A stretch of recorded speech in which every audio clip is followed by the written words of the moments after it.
नमस्कार, स्वागत है आपका एक बार फिर से भारत समाचार के इस खास कार्यक्रम में। हमारा यह कार्यक्रम कानाफूसी, गपशप और चर्चाओं पर आधारित है। तो चलिए शुरू करते हैं इस बार का पावर सेंटर।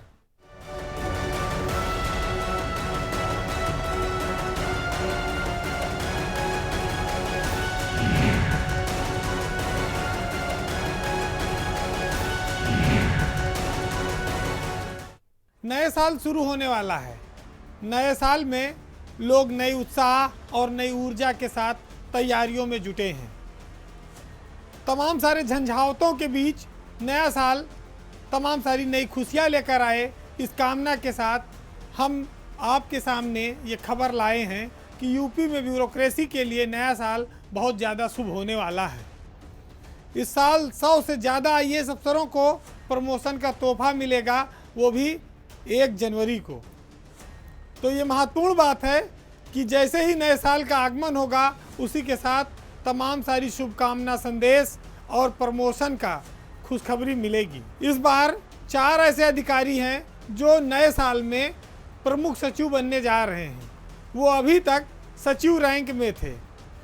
जिन अफसरों को प्रमुख सचिव बनने का अवसर मिलेगा उसमें 1997 बैच के 4 आईएएस अधिकारी हैं, जिसमें से एक हैं एमपी अग्रवाल, जो अभी अयोध्या में कमिश्नर हैं, मंडलायुक्त हैं। दूसरा नाम है डॉक्टर हरिओम का, जो अभी सचिव हैं सामान्य प्रशासन विभाग के।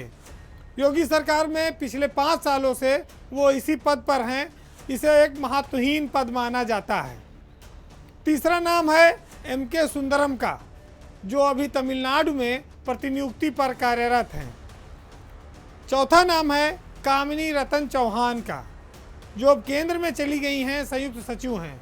अभी कुछ दिन पहले वह उत्तर प्रदेश में मुख्य सचिव की मुख्य स्टाफ अफसर हुआ करती थी। तो ये प्रमोशन का तोहफा अफसरों के जीवन में कई सारे बदलाव लेकर आएगा, क्योंकि जनवरी में उत्तर प्रदेश में विधानसभा के चुनाव संभावित हैं। तमाम सारे राजनीतिक इक्वेशन भी बदलेंगे। कुछ और महत्वपूर्ण नाम ये हैं कि 2006 का बैच है, वो भी इस साल विशेष सचिव से सचिव बन जाएगा, जिसमें 2 जिले बड़े चर्चित हैं, लखनऊ के डीएम और बनारस के डीएम। लखनऊ के डीएम अभिषेक प्रकाश वो सचिव बन जाएंगे और बनारस के डीएम कौशल राज शर्मा वो भी सचिव बन जाएंगे। लेकिन इसी बैच के कुछ नाम ऐसे हैं जो इस सरकार में किनारे लगा दिए गए हैं, जिनको पूछने वाला कोई नहीं है, जिनमें जुहैर बिन सगीर, प्रांजल यादव, ये 2 नाम ऐसे हैं, ये भी अब सेक्रेटरी बन जाएंगे। विशेष सचिव का इनका समय पूरा हो गया है। सारिका मोहन, जो इस समय आईसीडीएस की डायरेक्टर हैं, शकुंतला गौतम, ये सारे नाम भी सचिव बनने की दौड़ में शामिल हैं। ब्यूरोक्रेसी में एक सेट पैटर्न है कि हर साल 1 जनवरी को एक साथ पूरे बैच को प्रमोशन दे दिया जाता है, उसमें चाहे कोई अधिकारी कैसा भी हो। बाकी के लिए ये नियम कानून अलग हैं। उनकी एसीआर देखी जाती है, उनकी जांच देखी जाती है, उनके तमाम सारे रोल रेगुलेशन देखे जाते हैं। लेकिन आईएएस अफसरों में पूरे के पूरे बैच को एक साथ प्रमोशन मिलता है। अब यही वजह है कि तमाम घोटालों और घपलों में नाम आने के बावजूद भी एमपी अग्रवाल, महेंद्र प्रसाद अग्रवाल अब सचिव से प्रमुख सचिव बन जाएंगे। लखनऊ के डीएम अभिषेक प्रकाश के कहने ही क्या हैं, सरकार की आंख के वो तारे हैं। कई लोगों के उन्होंने मकान तोड़वा दिए हैं। ज़मीन जायदाद के मामले में उनकी रुचि को देखते हुए सरकार ने काफ़ी लंबे समय से उनको लखनऊ का डीएम बना रखा है। अब देखना होगा कि उनको जब वो कमिश्नर रैंक में, सचिव रैंक में प्रमोट होते हैं तो कौन सा पद उन्हें दिया जाता है। लखनऊ के मंडलायुक्त पद के लिए भी वो प्रबल दावेदार हैं। बाकी अगर प्रमुख सचिव स्तर पर देखेंगे तो डॉक्टर हरिओम को योगी सरकार ने पिछले 5 साल से कोई पोस्टिंग नहीं दी है। उन्हें सचिव सामान्य प्रशासन बनाकर रखा गया है, क्योंकि योगी आदित्यनाथ जब गोरखपुर के सांसद हुआ करते थे उस समय डॉक्टर हरिओम वहाँ पर जिला अधिकारी थे। और कई प्रदर्शनों के दौरान डॉक्टर हरिओम और तत्कालीन सांसद के बीच काफ़ी वाद विवाद हुआ करता था, जिसके चलते सरकार की नाराज़गी उनको पिछले 5 सालों से झेलनी पड़ रही है। जब हम लोग छोटे थे तो सुनते थे कि जंगलों में डाकू छुपे रहते हैं, अकेले जाने पर पैसा कौड़ी रुपया ले जाने पर लूट लेते हैं। लेकिन अब जंगल ख़त्म हो गए तो डाकू विभिन्न तरह का भेष बदल कर जनता को आज भी लूट रहे हैं। पहले वो रात के अंधेरे में करते थे, अब वो खुलेआम कर रहे हैं। भ्रष्टाचार गरीब जनता पर अन्याय की तरह है, लेकिन हमारे समाज में जो अफसर बैठे हैं और जो भगवान का दूसरा रूप कहे जाते हैं डॉक्टर, उनके लिए भ्रष्टाचार अन्य आय की तरह हो गया है। वो इसे अन्याय नहीं मानते। एक ताज़ा मामला आपको बताएं कि राजधानी के सरकारी अस्पतालों में डॉक्टर प्राइवेट फर्मों या कंपनियों, दवा कंपनियों से मिलकर एक सिंडिकेट चला रहे हैं जो गरीब मरीजों के लिए मुसीबत बना हुआ है। भ्रष्टाचार और कमीशन के चक्कर में डॉक्टर जेनरिक दवाओं के बजाय गरीब मरीजों को महंगी और मोनोपोली की दवाएं लिखते हैं। ये दवाएं उन्हीं मेडिकल स्टोरों पर मिलती हैं जहां उनका कमीशन सेट होता है। सरकार ने एक समय में इसकी काट निकाली थी जन औषधि केंद्र के रूप में, जिसमें गरीब आदमी को सस्ती दवा, जेनरिक दवा, अच्छी दवा मिल सके। लेकिन वो नारा अब फेल हो गया है, क्योंकि डॉक्टर जो दवाएं लिखते हैं वो जन औषधि केंद्रों पर उपलब्ध ही नहीं होती। बिक्री कम होने की वजह से अधिकांश जन औषधि केंद्र घाटे में चले गए, बंद होने के कगार पर हैं। एक उदाहरण के तौर पर अगर हम आपको बताएं तो लखनऊ में करीब 26 जन औषधि केंद्र खोले गए थे। कोविड काल में अधिकांश इनमें बंद हो गए। सरकार के तमाम प्रयासों के बाद कुछ फिर खुले, लेकिन वो घाटे में चलते रहे। गरीब मरीजों को सरकार अस्पताल से दवा देती है, लेकिन कुछ दवाएं ऐसी होती हैं जो अस्पताल में न होने पर उन्हें जेनरिक दुकानों से लेनी पड़ती हैं। इसीलिए जेनरिक दवाओं की दुकानें खोली गई थीं, जिससे कि दवाएं सस्ती मरीजों को मिलें। लेकिन लखनऊ के तमाम अस्पतालों में, प्रदेश में सरकारी अस्पतालों के डॉक्टर जानबूझकर ऐसी दवाएं लिखते हैं जो महंगी हों और जन औषधि केंद्रों पर ना मिलें। अगर हम राजधानी को एक सैंपल के तौर पर देखें तो यहाँ राम सागर मिश्रा अस्पताल, साढ़ा मऊ, लोहिया संस्थान, रानी लक्ष्मीबाई समेत कई अस्पतालों में जो जन औषधि केंद्र हैं वो बंद चल रहे हैं। अब आप सोचिए कि जो डॉक्टर मरीजों के लिए भगवान है, वो मरीजों पर किस तरह से कहर ढा रहा है, उनका शोषण कर रहा है, उनको लूट रहा है। तमाम सारे डॉक्टर सरकार के साथ साथ प्राइवेट प्रैक्टिस भी करते हैं, वेतन भी लेते हैं। किसी का पत्नी के नाम पर, किसी का भाई के नाम पर नर्सिंग होम चलता है, जहां पर इलाज कराने जाने वाले मरीजों का खेत बिक जाता है, जेवर बिक जाता है, गाढ़ी कमाई जीवन भर की बिक जाती है। लेकिन डॉक्टरों का दिल नहीं पेशीजता। डॉक्टर उन्हें हर जगह, चाहे वो पैथोलॉजी की जांच कराए वहाँ उसका कमीशन सेट है, दवा लिखे वहाँ उसका कमीशन सेट है, और अस्पतालों में प्राइवेट बेड के नाम पर, सुविधा के नाम पर हजारों हजार रुपए डेली चार्ज किए जाते हैं। गरीब आदमी इस समाज में कैसे जिएगा, अपने परिजनों का इलाज कैसे कराएगा? अब इसका कोई सीधा रास्ता बचा नहीं है। जिसके पास पैसा है वही अब बेहतर इलाज पा सकता है। पिछले काफ़ी समय से हम आपको दिखाते रहे हैं कि बीजेपी के पीलीभीत के सांसद वरुण गांधी लगातार अपनी सरकार पर आक्रामक हैं। वरुण गांधी कोई ऐसा मौका नहीं जाने दे रहे हैं जब वो सुर्खियों में ना रहते हों। एक बार फिर वो आक्रामक हैं और यही वजह है कि उनको पावर सेंटर में लेना पड़ रहा है। वरुण गांधी पिछले दिनों संविदा कर्मियों की एक रैली में पहुंचे थे, जिसमें विभिन्न विभाग के संविदा कर्मी जुटे थे, जिसमें आंगनबाड़ी कार्यकर्ता, शिक्षा मित्र, आशा बहुएं, रोजगार सेवक, अनुदेशक, तमाम सारे संविदा कर्मी इकट्ठा थे जो अपनी मांगों को लेकर धरना प्रदर्शन कर रहे थे। वरुण गांधी ने उस प्रदर्शन में पहुंचकर कर्मचारियों में जोश भरा और अपनी आवाज़ बुलंद की। वरुण गांधी भारतीय राजनीति में एक ऐसे राजनेता हैं जिनके ऊपर कमीशन खोरी और भ्रष्टाचार का कोई दाग नहीं है। वो 13 साल से सांसद हैं, लेकिन उन्होंने आज तक किसी प्रकार की कोई सुविधा या वेतन नहीं लिया है। वरुण गांधी और उनकी मां दोनों इस समय सांसद हैं और बीजेपी से हैं। बीजेपी की केंद्र में और यूपी में दोनों जगहों पर सरकार है। उसके बावजूद वो इतनी हिम्मत करके अपनी सरकार की आलोचना करते हैं, उसके अफसरों की आलोचना कर लेते हैं। ये बहुत बड़े साहस की बात है। हालांकि वरुण गांधी और मेनका गांधी अटल बिहारी वाजपेयी के ज़माने में बीजेपी में बहुत अधिक महत्व पाते रहे हैं। यह सिलसिला राजनाथ सिंह के अध्यक्ष बनने तक लगातार चलता रहा।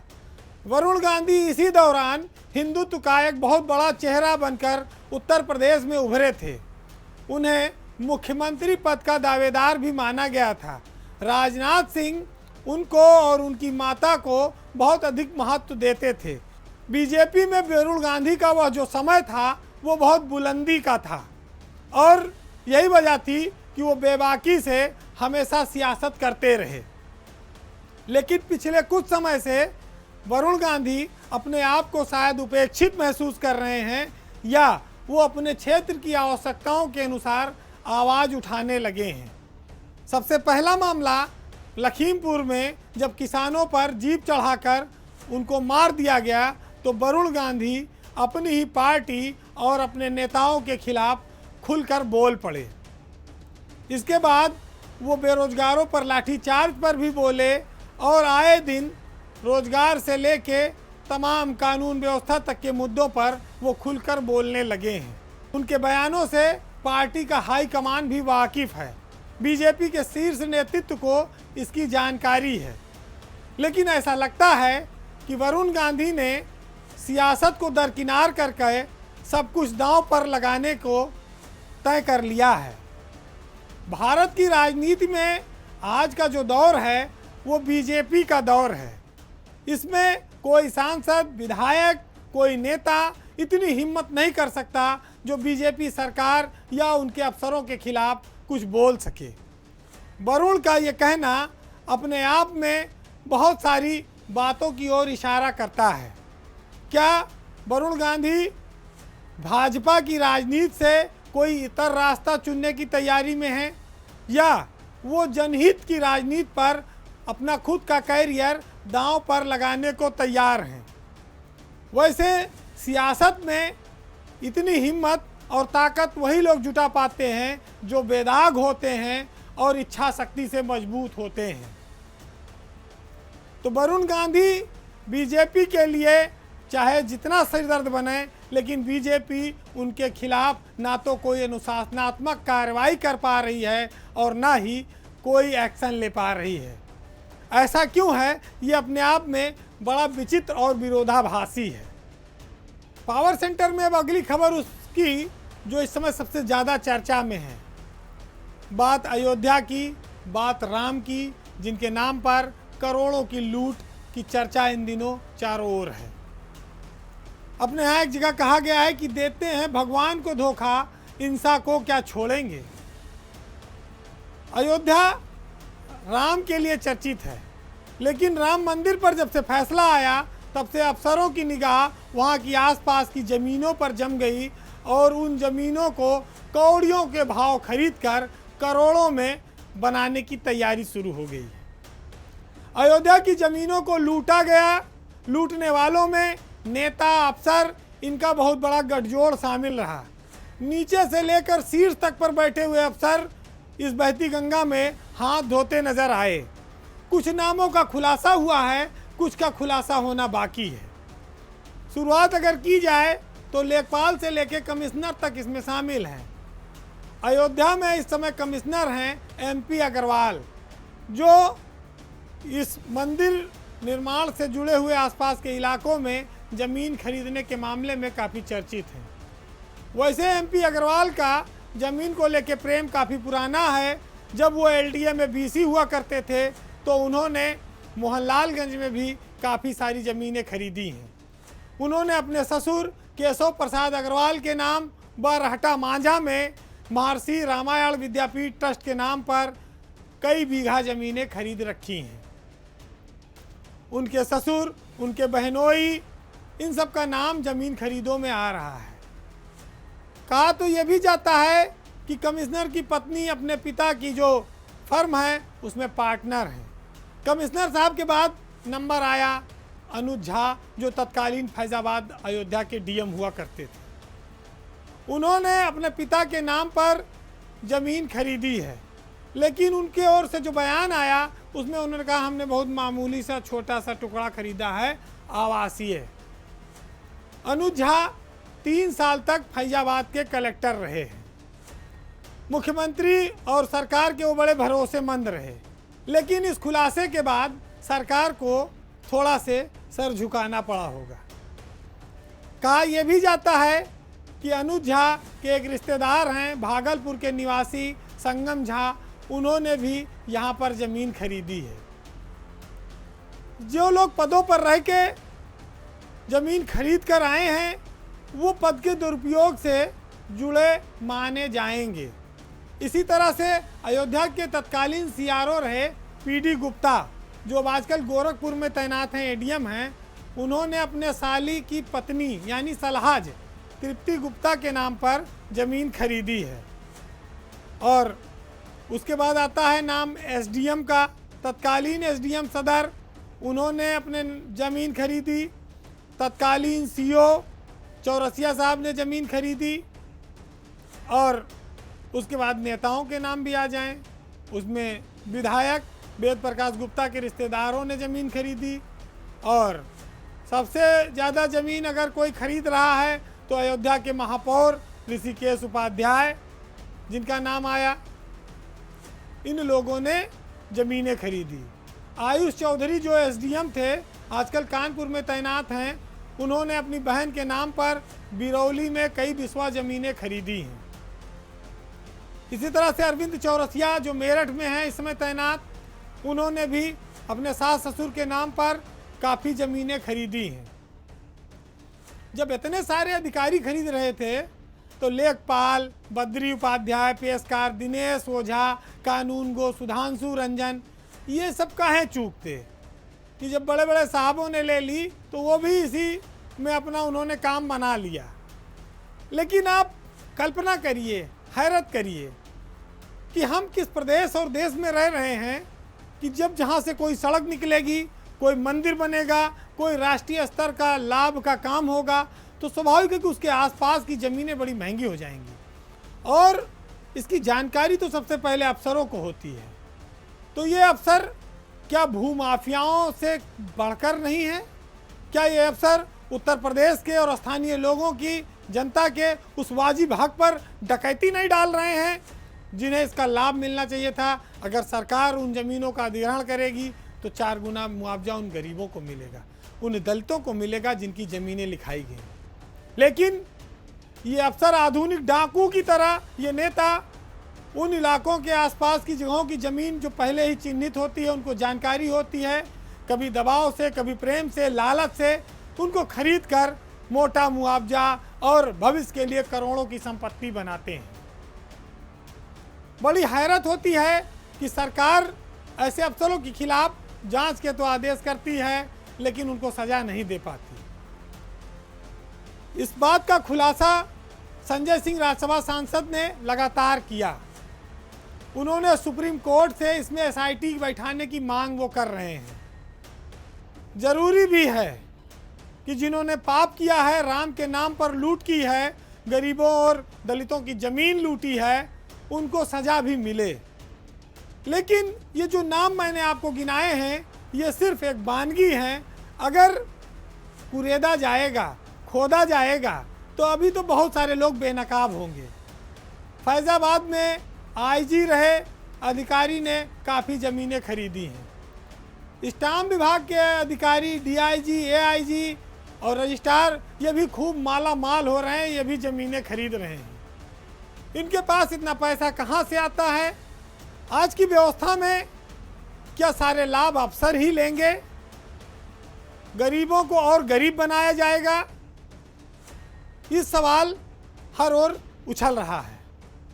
जरूरत इस बात की है कि सरकार जांच और सजा ऐसी करे कि एक नज़ीर बने और जिन लोगों ने काले धन से, अवैध कमाई से गरीबों के हक पर डाका डाला है, वो पूरे जीवन भर इसको याद रखें, उन पर ऐसी कार्रवाई हो।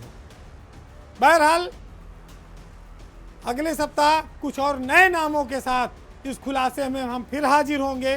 तब तक के लिए नमस्कार।